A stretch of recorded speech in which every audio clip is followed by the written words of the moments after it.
अस्सलामुअलैकुम रहमतुल्लाहि वबरकातुहू। कैसे हो मेरे दोस्तों? सकीना जाओ, मुझे तन्हा रहने दो। जाओ, चली जाओ, मुझे परेशान मत करो। शाम के वक्त कैद खाने की चारदीवारी के अंदर दरोगा के मकान के एक कमरे में मोहल्लब, नाजिम शहर और दरोगा बैठे हुए थे। नाजिम शहर ने मोहल्लब से सवाल किया, फर्ज कीजिए अगर आज उसने खाना न खाया तो मोहल्लब ने कहा, कल जरूर खाएगा। दरोगा ने कहा, मेरी नजर में तो वहीदुद्दीन भी कम खतरनाक नहीं। मुझे डर है कि वो किसी वक्त हमारी गर्दन पर तलवार न रख दे, इसलिए बेहतर ये होगा कि उसे भी कैद खाने की जिंदगी से आजाद किया जाए। मोहल्लब ने जवाब दिया, उसके मुतालिक बाद में देखा जाएगा, सोचा जाएगा। एक सिपाही ने अंदर आकर इत्तला दी कि कासिम आपसे मिलना चाहता है। मोहल्लब हैरान होकर सवाल किया, कासिम? बुलाओ उसे। कासिम आते ही शिकायत की कि वो उसे देर और वो ढूंढ रहा था उसे। मोहल्लब ने सवाल किया, तुम्हें मेरे यहाँ आने की किसने खबर दी? मुझे आपके कयामगाह से पता चला आप नाजिम के साथ गए। नाजिम के घर से उसकी जगह का पता चल गया। मैं आपसे तन्हाई में कुछ बातें करना चाहता हूँ। मोहल्लब ने नाजिम और दरोगा को इशारा किया और वो उठकर दूसरे कमरे में चले गए।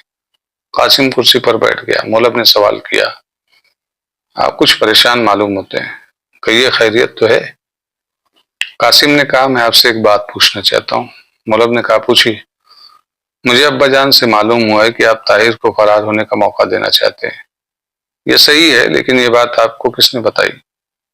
मैं बाहैसियत एक दोस्त से पूछना चाहता हूँ कि क्या वाकई ये दुरुस्त है? मोहल्लब ने कहा, यह बिल्कुल दुरुस्त है, लेकिन अगर आपको ये बात पसंद नहीं है तो फैसला बदला जा सकता है। नहीं नहीं, कासिम ने जवाब दिया, बल्कि मैं ये चाहता हूँ कि आप ये फैसला तब्दील ना करें। मोहल्लब ने मुस्कुराते हुए सवाल किया, क्यों? आप अपने जमीर पर कोई बोझ महसूस कर रहे हैं? कासिम ने हंसते हुए जवाब दिया, मेरे पास बोझ महसूस करने वाला जमीर नहीं। मैं ऐसे जमीर की तारीफ किए बगैर नहीं रह सकता। लेकिन ये तो बताइए कि आप ऐसे खतरनाक आदमी को आजाद क्यों कराना चाहते हैं? वो आजाद होकर भी मेरा और आपका दुश्मन रहेगा।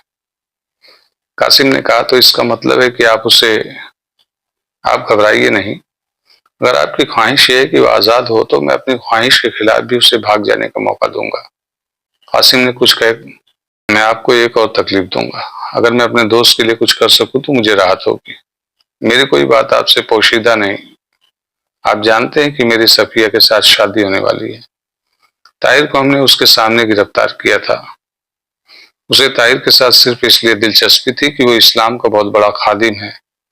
अब वो मुझसे बदजन हो चुकी है।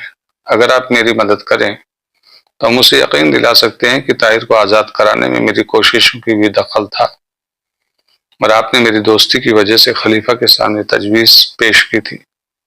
शायद उसे मेरे कहने पर यकीन ना आ जाए, लेकिन आप कहेंगे तो आ जाएगा। मोहल्लब ने कहा, इतनी सी बात है? मैं समझता था कि आप मुझे किसी बड़े काम के लिए कहेंगे। कल सुबह मेरा पहला काम यही होगा, लेकिन यही बेहतर होगा कि मैं उसके साथ बातें करने के बजाय आपके साथ किसी ऐसी जगह बात करूं जहां से वो सुन सके। कासिम ने जवाब दिया, उसका इंतजाम हो जाएगा। इस पर सिर्फ ये जाहिर होना काफी है कि मैं आपके साथ बातें कर रहा हूं। वो यकीनन सुनने के लिए आएगी।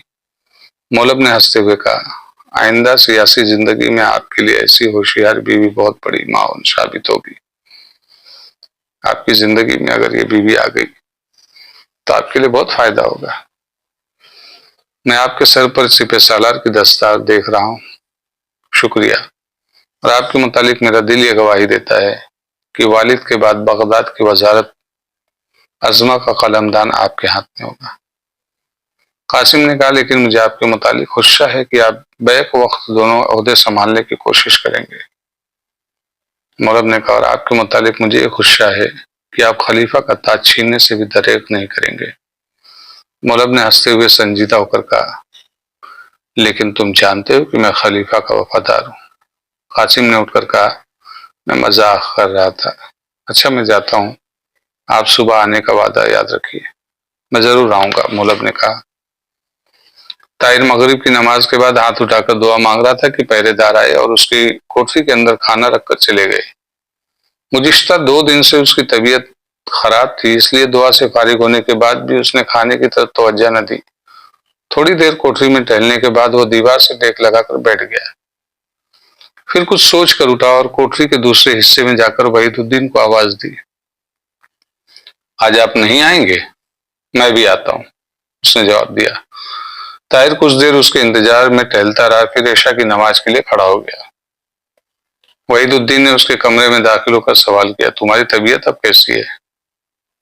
ताहिर की तरफ से कोई जवाब न पाकर उसने करीब आकर कहा, तुम नमाज पढ़ रहे हो? थोड़ी देर खामोश रहा, उसके बाद उसने बोला, तुम्हारे कमरे से पनीर की बू आ रही है। ताहिर सुन्नत की रकातें पूरी करने के बाद उसकी तरफ तवज्जो हुआ तो उसने फिर जोर जोर से सूंघने की कोशिश करते हुए कहा, मैं हैरान हूं कि मुझे आज पनीर की बू आ रही है। ताहिर ने जवाब दिया, मेरी कुव्वत शामा तो आज काम नहीं करती क्योंकि मुझे सर्दी हुई है।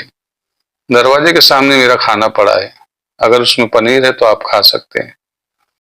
वहीदुद्दीन ने दोबारा जोर से सूंघने की कोशिश करते हुए कहा, गोश्त भी है। मैं जब से यहाँ आया हूं मुझे इन कमबख्तों ने सिर्फ 2 ईदों पर गोश्त भेजा है, पनीर का तो मैंने कभी तसव्वुर भी नहीं किया। मेरी बात पर यकीन करो, पहरेदारों में तुम्हारा कोई ना कोई अकीदतमंद जरूर है। मैं गोश्त और पनीर का ख्वाहिशमंद नहीं, लेकिन ऐसे मौकों पर दोस्तों को जरूर याद रखना चाहिए। उफ, तुम नमाज पढ़ रहे हो। ताई ने नमाज फर्ज पूरी की और कहा, आप वो खाना उठा क्यों नहीं लेते? अगर इसमें पनीर है तो वो सारा आपका, अगर गोश्त है तो आधा आपका, लेकिन अगर सिर्फ सूखी रोटी है तो सारी आपको खानी पड़ेगी। खुदा की कसम मेरी कुव्वत शामा मुझे धोखा नहीं देती। ये कहकर वो उठा और बर्तन उठाकर ताहिर के करीब आ बैठा। खुदा तुम्हारी अकीदतमंद को जज़ाए खैर दे, गोश्त भी और पनीर भी। अरे रोटी भी रोगनी है। ताहिर ने कहा, मेरा इंतजार न कीजिए, मैं नमाज खत्म करके आपके साथ शरीक हो जाऊंगा। बेशक इत्मीनान से पढ़ो, खाना हम दोनों की जरूरत से ज्यादा है।